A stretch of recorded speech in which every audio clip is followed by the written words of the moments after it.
있는데 오늘은 예수님의 기적 21번째 시간입니다. 매임에서 푸는 것이 기적입니다. 매임에서 푸는 것이 기적입니다. 이런 제목으로 말씀을 나누겠습니다. 우리는 자신의 마음대로 살아가는 그런 자유인처럼 보여지지만 실상은 좀만 들여다보면 어딘가에 또한 매여 사는 존재들이기도 합니다. 돈을 잘 사용하며 사는 자들은 돈의 자유한 자일 수도 있지만 돈 때문에 염려하며 살고 있다면 돈에 매여 사는 자라고 말할 수 있을 겁니다. 사람들을 만나면서 그 관계를 통해 힘을 얻고 즐거움을 얻는 자들은 관계의 자유한 자라고도 말할 수 있지만 그 관계 때문에 두려워하고 걱정하며 사는 자는 관계에 매여 사는 자라고 말할 수 있을 것입니다.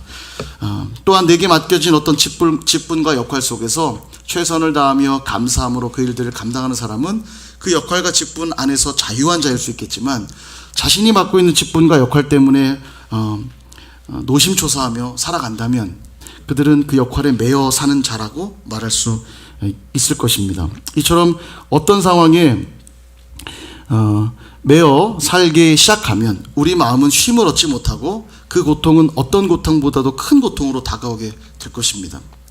하나님께서 이런 인간의 나약함을 알고 있기에 천지를 창조하실 때에 6일간 천지 창조를 마치시고 7일째 되는 날 안식하신 것입니다. 그래서 천지 창조의 완성은 안식일이에요. 안식까지, 천지 창조를 이야기할 때 항상 안식까지 이야기해야 되는 이유가 거기에 있죠. 왜냐하면 하나님은 안식이 필요하신 분이 아니세요. 그분은 지치거나 피곤하신 분이 아닙니다. 그분에게는 안식이 필요 없으나 우리 피조물들을 위해서 안식일을 제정하신 거죠. 그래서 안식일까지가 천지 창조에 포함되어 있는 것입니다. 6일간 세상 속에서 돈에 매이고 사람에 매이고 또 일에 매이다가도 이 안식일이 되면 모든 것을 다 내려놓고 다시 참 자유 안으로 들어가게 되는 날이 바로 안식일인 것입니다. 그래서 여러분, 주일 성수는요, 신앙의 가장 기본이라 말할 수 있어요. 세상에 때로는 치여 살고 얽매여 살고 또 묶여 살고 그렇게 살다가도 우리의 매임이, 진정한 매임이 세상에 있지 않고 우리 하나님께만 내가 속해 있다라는 고백이 이 주일 성수의 고백에 들어있는 거죠. 그래서 우리 주일 성수를 하시는 분들은 항상 삶의 모든 스케줄을 먼저 예배하는 일부터 설계를 하죠. 여행을 가도 주일 예배 생각하면서 여행의 계획을 짜고, 그죠? 그렇게 되어 있습니다. 이 안식일의 원리는요, 6일을 지내고 7일째 되는 날 쉬는 것 외에도 안식년이라고 하는 게 또 있죠. 안식일의 동일한 원리대로 6년간이라고 7년째 되는 해는 쉬는 것입니다. 뿐만 아니라 7년씩 7번이 돌고 나면 49년이잖아요. 그 이듬해 50년이 되는 해 희년이라고 해서 이 희년 또한 안식일에 그 동일한 원리가 적용이 되는데요. 하나님이 이렇게 안식일, 안식년, 희년을 제정해서 두신 이유가 뭐라고요? 우리로 하여금 인생들이 매여서 살지 않게 하시기 위해서 하나님이 우리로 참 자유를 누리게 하시려고 디자인하신 그런 것들이라는 거죠. 또한 이 안식일이 중요했던 이유는 모든 피조물이 하나님께 창조된 존재예요. 또 하나님 앞에 모두가 평등한 존재임을 확인하는 시간이기도 하다는 것입니다.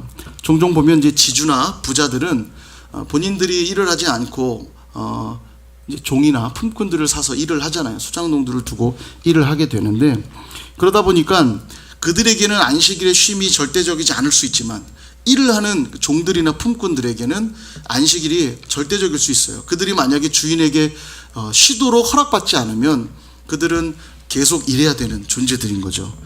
그래서 쉬고 싶어도 쉴 수 없는 존재가 그런 종이나 품꾼들이지만 하나님이 안식일을 이렇게 제정해 둠으로써 그들 또한 공평하게 쉴 수 있도록 하나님이 배려하신 겁니다. 심지어는요, 가축들조차도 주일날, 그러니까 안식일날은 일을 하지 못하도록 율법에 제정해 두고 있거든요. 그러니까 하나님이 이 동물들까지도 쉼을 할 수 있도록 하나님이 배려하신 겁니다.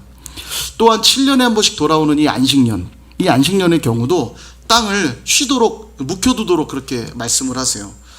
내가 6년째 되는 해에 풍족하게 소출을 내어줄 것이기에 7년째 되는 해는 땅도 쉴 수 있도록 그렇게 하라고 이야기하시거든요.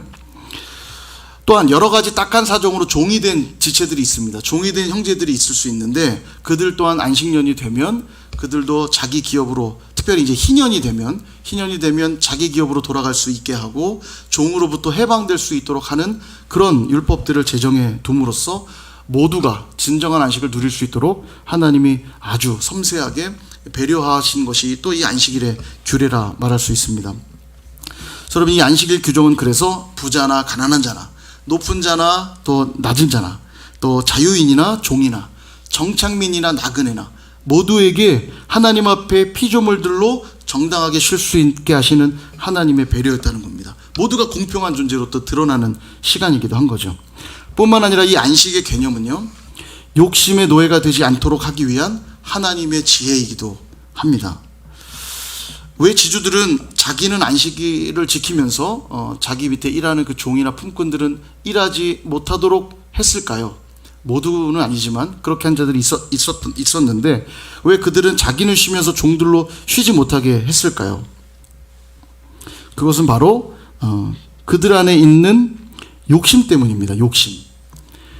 더 취하고 더 벌고 더 누리고 싶은 그들의 욕심. 안식년이 되면 그해 땅을 묵혀야 된다고 말씀을 드렸잖아요. 근데 안식년에도 계속 농사를 하게 된다면 왜 농사를 하고 있는 거죠? 역시 더 누리고 싶은 인간의 욕심 때문입니다.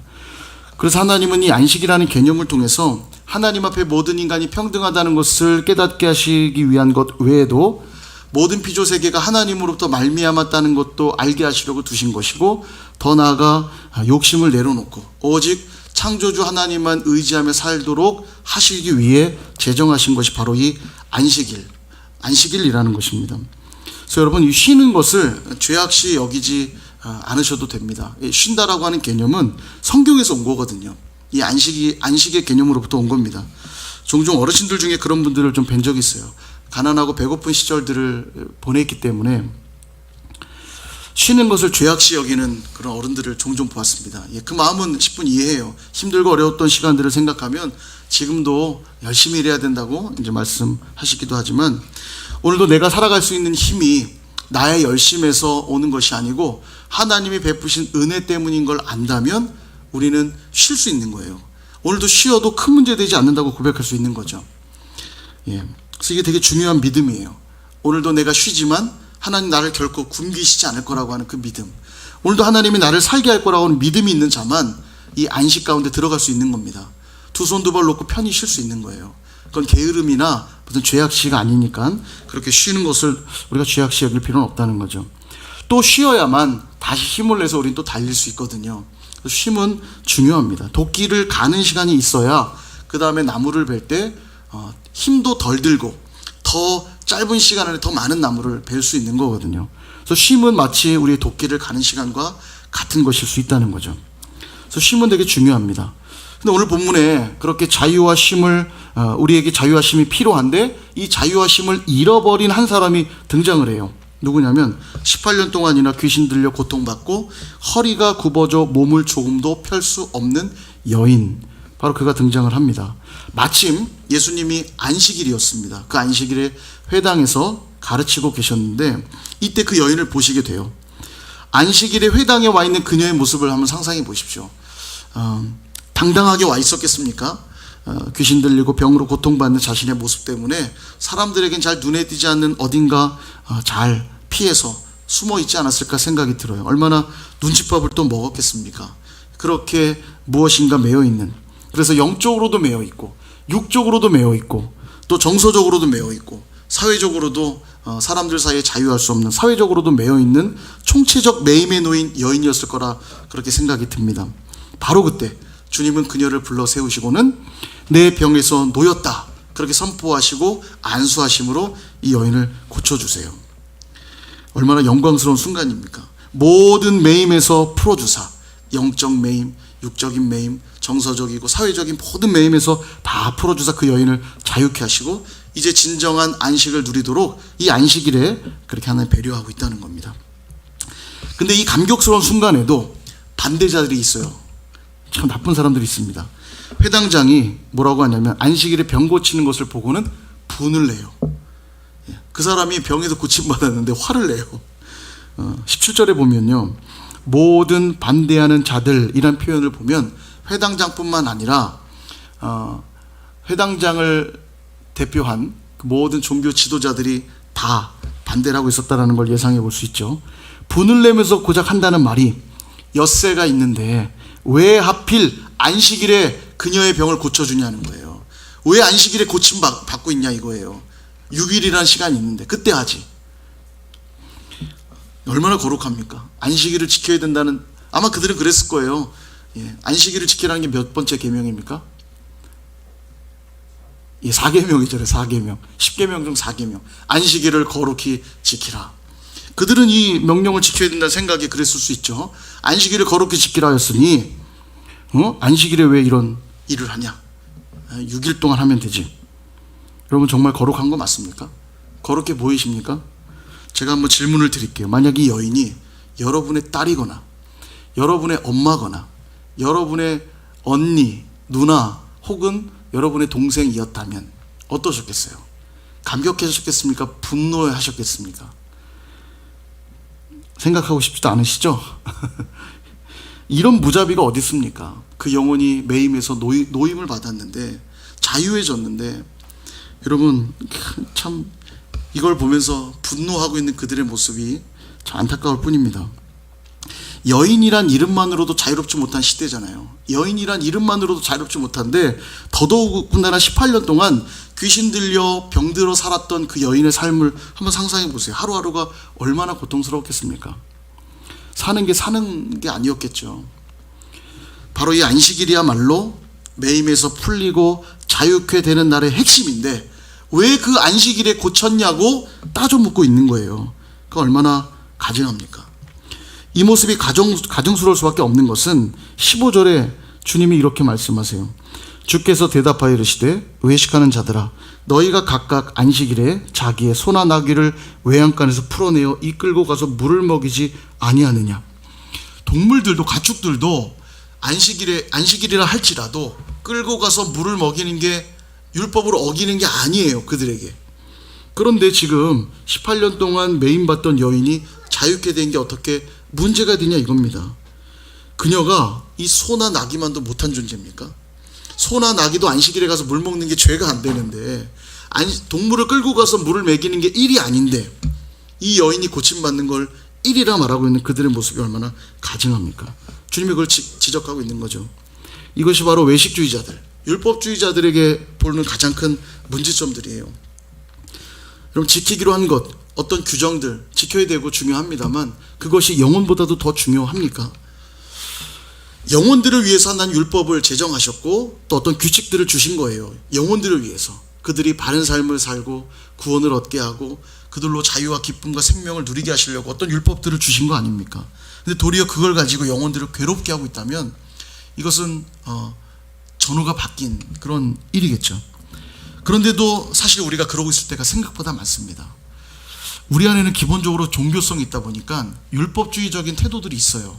무엇인가 기준을 정해놓으면 지키지 않으면 불편에 견딜 수 없는 선한 양심이 있어요. 이건 나쁜 건 아닙니다. 좋은 건데 문제는 뭐냐면 여기서 지금 지적하고 있는 것이 무엇인가를 잘 지키는 게 문제라는 뜻이 아니에요. 여기 포인트는 뭐냐면 여러분, 규칙은 지키라고 있는 겁니다. 지켜야 돼요. 이런 것들을 가지고 합리화해서 자꾸 날 정지하지 마 막 이렇게 하시면 안 돼요. 지킬 것이 있으면 잘 지켜야 됩니다. 그거 너무 당연한 거예요. 그걸 스스로 합리화라고 이런 이야기를 드리는 게 아니라 지킬 것들은 잘 지켜야 되는데, 여기서 지금 포인트는 뭐냐면 잘 지키려고 하는 게 문제라는 게 아니라 그 지켜야 될 지점이 누군가를 정죄하는 것이 아니고 자비와 긍휼이어야 된다는 거예요. 자비와 긍휼.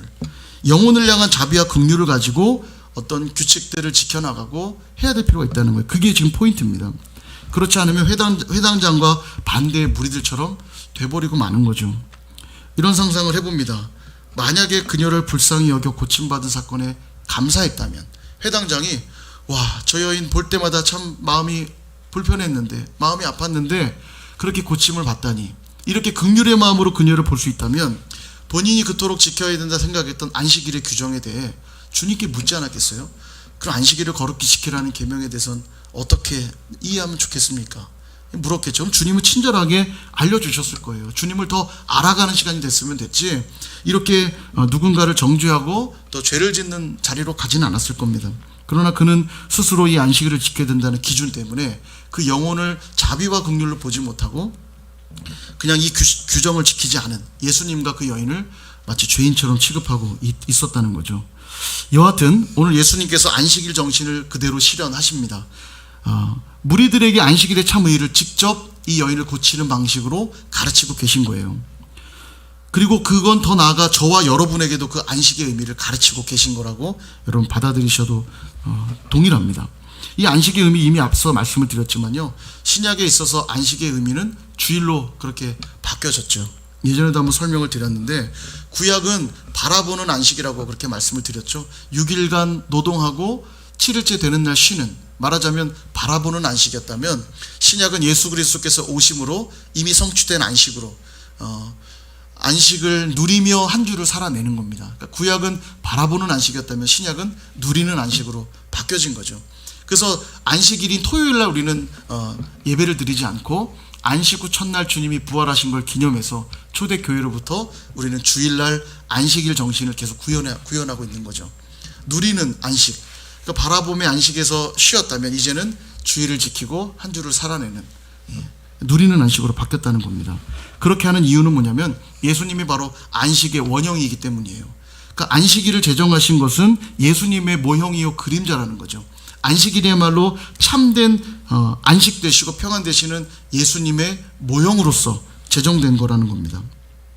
그래서 다시 한번 강조하지만 주일 성수는 신앙의 기초예요. 너무 중요합니다. 어딜 가든 주일을 온전히 지키며 하나님 예배하는 건 신자됨의 가장 기초예요. 그래서 주일 예배를 절대 가볍게 여기시면 안 됩니다.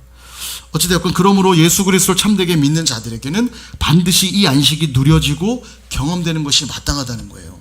여러분 예수 그리스도를 믿으십니까? 예수님 믿는다면 이 안식이 매 순간 경험돼야 되고, 특별히 주일날 예배하면서 그 은혜가 크게 우리에게 경험될 필요가 있다는 거예요. 오늘 전 두 가지로 좀 정리를 하고 싶은데, 첫째는 내가 매임에서 자유케 될 때 그것이 기적이라는 걸 보게 돼요. 예수님을 믿을 때 내가 무엇인가 매여있던 자에서 자유케 되는 인생으로 바뀐다는 거죠. 16절을 같이 한번 읽어보시겠습니까? 16절 시작. 그러면 18해 동안 사탄에게 매임받은 이 아브라함의 딸을, 아멘. 이 아브라함의 딸을 안식일의 매임에서 풀기 위해 지금 예수님이 오셨다는 얘기예요. 그 여인, 아무도 관심 가져주지 않은 그 여인은 아브라함의 딸로, 하나님의 백성으로, 하나님의 딸로, 그를 위해 주님이 직접 찾아오셨다고 지금 말씀하고 있는 겁니다. 그러니까 다른 이들을 위해 온 게 아니라 주님이 이 땅에 오신 것은 당신의 자녀들을 위해 오신 거예요. 저와 여러분을 위해 예수님이 오신 겁니다. 믿으시죠? 동일하게 하나님의 자녀된 우리를 위해 주님이 오셨기 때문에 우리에게 뭐가 경험돼야 돼요? 안식이 경험돼야 되는 겁니다. 그걸 위해 오신 거예요. 우리로 하여금 그리스도로 말미암아 참된 평안과 안식을 누리게 하시려고 우리에게 오신 거니까요. 뭔가 매임에서 풀어지는 경험이 우리 안에 있어야 된다는 것입니다. 먼저는 그게 뭐냐면 오늘 여기서 말하고 있는 것처럼 사탄, 곧 죄와 사망에 매여서 소망 없이 살아가던 우리가 예수 그리스도를 만나게 되므로 이제 소망에 가득 찬 인생들로 바뀌어진 것입니다. 죄와 사망, 사탄에게 매여있던 인생들이 이제 노임받고 풀림받은 인생들이 된 거예요. 그래서 예수 믿는 자들은요, 세상에서 더 특별하게 무엇인가를 누리고 또 뭔가 세상에 대단한 것이 없는 것 같아 보여도 그들을 만나보면요, 늘 기쁨이 있고 자유가 있고 감사가 있어요. 왜냐하면 기본적으로 어둠으로부터 자유된 이 근본적인 기쁨과 회복이 그들 안에 있기 때문입니다. 세상에서 더 나은 삶 살지 못하는 것 같아도 감사해요. 왜냐하면 이미 내가 구원받은 영혼이라는 걸 알기 때문에 그렇다는 것입니다. 그러므로 여러분 예수 그리스도 안에 있음으로 경험되는 이 안식을 매 순간 누릴 수 있기를 축복합니다. 내가 어둠과 또 사탄에게 매여 있었던 인생이 이제는 빛과 생명으로 나아왔다는 이 사실 때문에 우리가 기쁨을 누릴 수 있는 거죠. 그래서 예수를 믿는다고 하면서도 이 평안과 기쁨이 우리 안에 없다면 굉장히 불행한 거예요. 문제가 있는 겁니다. 주님을 제대로 만나지 못했거나 아니면 뭔가 잘못 신앙을 이해하고 있기 때문이라는 거죠. 여러분 혹시 무엇에 매여 지금 살아가고 계십니까? 물질 문제에 혹시 매여 계십니까? 아니면 어떤 관계 문제에 매여 있나요? 뭐 가정의 문제, 또 자녀의 문제, 학업의 문제, 진로의 문제. 혹은 우리 청년들이 그 기도 제목을 이제 제가 청년 사역들을 오래 하다 보면 청년들에게 기도 제목 요청하면 거의 10명 중에 한 7, 8명에게 나오는 기도 제목이 뭐냐면 게으름에 대한 문제들을 많이 얘기해요. 저는 이제 그런 생각도 들어요. 게으름에도 우리도 역시 매여 있다는 생각이 들어요. 거기서부터 탈출을 못하고 거기에 매여서 은혜의 자리로 나오지 못하는 모습들을 많이 보거든요. 뭐 게으름의 문제일 수도 있겠고요. 또 혹은 과거에 경험했던 어떤 불행한 기억들, 또 상처들, 이 상처에 매여 있는 분들이 또 굉장히 많아요. 거기에 매여서 나오지 못하는 분들도 꽤 많이 있습니다. 무엇이 되었든지 예수 그리스도를 믿는 우리에게는 더 이상 그것에 매이지 않아도 되는 특권과 축복이 있다는 걸 여러분 꼭 믿으실 수 있기를 바랍니다. 예전에 한 어떤 어머니가 이제 어떤 목사님께 상담을 요청했는데, 요청한 내용이 뭐냐면, 자기 어린 자녀가 하루 종일 종이만 뜯는다는 거예요. 종이만 찢는다는 거예요. 계속 별짓 다 해봤는데 멈추지 않는다는 거예요. 그래서 어떻게 하는지 고민이라고 그 목사님을 찾아간 거예요. 그러자 이 목사님이 그 아이를 보는 순간 한마디 딱 한 거예요. 찢지 마! 이렇게 찢지 마. 너무 놀란 이 아이가 목사님을 뚫어지게 쳐다보더니 그 이후로 종이를 찢지 않았다는 이런 이야기예요. 예, 우리가 뭐 웃지 못할 이야기지만 이처럼 때론요, 우리 자신을 향해 단호한 선포와 결단이 필요할 때가 있습니다. 예수 그리스도로 말미암아 계속 끊임없이 사단은 우리에게 어떤 생각들을 주입하거든요. 너는 할 수 없어. 너는 그냥 그런 존재야. 자꾸 우리에게 어떤 거짓말들, 우리를 미혹하게 하는 것들을 자꾸 집어넣을 때가 있어요. 그러나 예수 그리스도를 믿은 이후로 이제는 우리를 올가매려고 하는 그 매임으로부터 풀어질 수 있는 특권과 은혜가 우리에게 이미 있어요. 그래서 예수의 이름으로 우리가 이 목사님 찢지 마! 한 것처럼 자기 자신을 향해 선포할 수 있는 겁니다. 떠나가라. 끊어져라. 너는 나와 아무 관계가 없다. 선포할 수 있는 특권이 우리에게 주어진 거예요. 예수의 이름으로. 그런데 참 사람이 잘 변하려고 하지 않잖아요. 잘못된 걸 알면서도요, 얼마나 웃긴지요. 그게 잘못된 걸 알면서도 잘 바꾸지 않아요. 그냥 익숙한 대로 삽니다. 그게 인간의 모습이에요. 얼마나 연약합니까? 그래서 여러분, 오늘 이 말씀 기억하십시오. 예수님이 내 안에 계시다면 여러분, 그 나를 올가매고 있는 죄가 됐든 허물이 됐든 부족함이 됐든 연약함이 됐든 그것들을 끊어낼 수 있는 특권과 은혜가 우리에게 주어졌다는 걸 여러분 기억하시기를 바라요. 오늘 새벽에도 나눴지만, 계란이 내가 깨고 나오면 병아리요, 남이 깨면 뭡니까? 후라이잖아요. 예, 물론 저는 후라이도 좋아합니다만, 여튼 후라이는 생명 없음이고 병아리가 생명 아닙니까? 예, 남들이 깰 때까지 버티는 자는 그냥 후라이가 될 뿐이지만, 스스로 변화되고 하나님이 날 향해 계획하신 그 놀라운 인생의 모습을 향해 벗어나려고 몸부림칠 때 우리는 진정한 생명을 얻게 되는 겁니다. 내 자신이 예수 그리스도의 이름의 권세와 그분의 말씀에 의지하여서 단호하게 내 자신을 향해 명령하여 풀어내야 될 것들이 있다는 거예요. 오늘 이 밤에 기도하면서 여러분을 올가매고 있는 게 뭔지 한번 생각해 보시고 예수님의 이름으로 그것들을 다 끊어내십시오. 잘못된 권세들도 다 끊어지고, 거짓말들 다 끊어지고, 불필요한 생각들, 우리 안에 있는 불필요한 이론들, 이런 것들 다 그리스도 앞에 복종시키는 밤이 될 수 있기를 축복합니다. 그 일을 위해서 주님이 우리에게 오신 거예요. 더 이상 매여있지 말라고, 자유하라고. 그렇게 선포하며 맡겨드릴 때 예수의 이름은 오늘 우리를 그 매임에서부터 자유케 하시는 능력의 이름으로 경험되게 될 줄로 믿습니다. 두 번째는 내 개인은 물론 내 옆에 있는 지체들을 이 매임에서 풀리게 하는 게 또한 기적이에요. 반대자들에게는 이 18년간 고통받는 여인이 자신들 주변에 늘 있었지만 남이었고 무관심의 대상이었습니다. 그죠? 같은 아브라함의 자손이니 실은 영적인 가족임에도 그들에겐 이 여인은 그냥 무관심의 대상이었을 뿐입니다. 여러분 17절 말씀을 함께 보실까요? 17절 같이 한번 읽어보겠습니다. 시작. 예수께서 이 말씀을 하심에 모든 반대하는 자들은 부끄러워하고 온 무리는 그가 하시는 모든 영광스러운 일을 기뻐하니라. 아멘. 반대자도 있었지만요, 또 그 다른 종류의 사람들도 있었어요. 누구냐면 예수님께서 그녀를 매임에서 풀어주시는 모습을 본 또 다른 무리들은 그 영광스러운 일을 기뻐했다고 그렇게 말하고 있죠. 누군가에겐 엄마였을 수 있고, 누군가에겐 딸이었을 수 있고, 누군가에겐 언니고 또 동료고 지체였을 것입니다. 그리고 그가 그렇게 매여있던 자리에서 풀어지는 걸 볼 때 그 영광스러움으로 함께 기뻐했다고 말하고 있는 거예요. 누군가가 매임에서 풀어질 때 그것은 나에게도 또 우리에게도 큰 기쁨이 된다는 걸 기억할 필요가 있습니다. 이사야서 58장 6절에서 11절을 보면 이런 말씀이 있어요. 이 말씀 좀 길지만 중요한 말씀인데 같이 한번 읽어볼까요? 이사야서 58장 6절부터 시작. 내가 기뻐하는 금식은 흉악의 결박을 풀어주며 멍에의 줄을 끌어주며 압제당하는 자를 자유하게 하며 모든 멍에를 꺾는 것이 아니겠느냐. 또 줄인 자에게 내 양식을 나누어 주며 유리하는 빈민을 집에 들이며 헐벗은 자를 보면 입히며 또 내 고륙을 피하여 스스로 숨지 아니하는 것이 아니겠느냐. 그리하면 내 빛이 새벽같이 비칠 것이며 내 치유가 급속할 것이며 내 공의가 내 앞에 행하고 여호와의 영광이 내 뒤에 호위하리니 내가 부를 때에는 나 여호와가 응답하겠고 내가 부르짖을 때에는 내가 여기 있다 하리라. 만일 내가 너희 중에서 멍에와 손가락질과 허망한 말을 제하여 버리고 줄인 자에게 내 심정이 동하며 괴로워하는 자의 심정을 만족하게 하면 내 빛이 흑암 중에서 떠올라 내 어둠이 낮과 같이 될 것이며 여호와가 너를 항상 인도하여 메마른 곳에서도 내 영혼을 만족하게 하며 내 뼈를 견고하게 하리니 너는 물된 동산 같겠고 물이 끊어지지 아니하는 샘 같을 것이라. 아멘.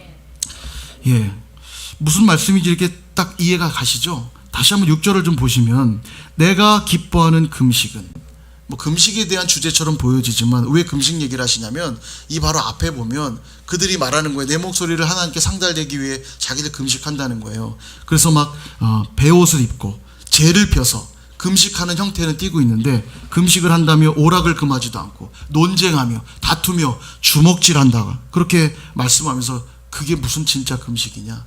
그건 금식이 아니다. 이렇게 말하면서 내가 기뻐하는 금식이 뭔 줄 알아? 그걸 말씀하시는 거예요. 흉악의 결박을 풀어주는 거야. 멍에의 줄을 끌어주는 거야. 압제당하는 자를 자유하게 하는 거고 모든 멍에를 꺾는 것이다. 그렇게 이야기하고 있는 겁니다. 회당장과 반대하는 무리들은 흉악의 결박을 도리어 묶으려고 하고 있잖아요. 왜 안식일에 고치냐 이러면서 자유해진 그녀를 향해 도리어 흉악의 결박을 묶으려고 하는 모습들을 보게 됩니다. 그러나 주변에 그렇게 묶여있는 자들을 향해 내 심정이 동하고 그들을 긍휼히 여기고 그들에게 은혜를 베풀면 말을 줄이면 그렇다는 거죠. 줄이면 너에게도 그런 특별한 은혜를 부어주시겠다는 거예요. 나 여호와가 응답할 것이고. 얼마나 큰 축복입니까? 내 빛이 흑암 중에 떠올라 어둠이 낮과 같이 될 것이고. 마지막 11절에 참 감격스러운 약속 아닙니까? 너를 항상 인도하여 메마른 곳에서도 내 영혼을 만족하게 하며 내 뼈를 견고하게 하리니 너는 물된 동산 같겠고 물이 끊어지지 아니하는 샘 같을 것이라. 여러분 이런 삶이 되면 주변 사람들이 늘 그 사람에게 또 모여들지 않겠습니까?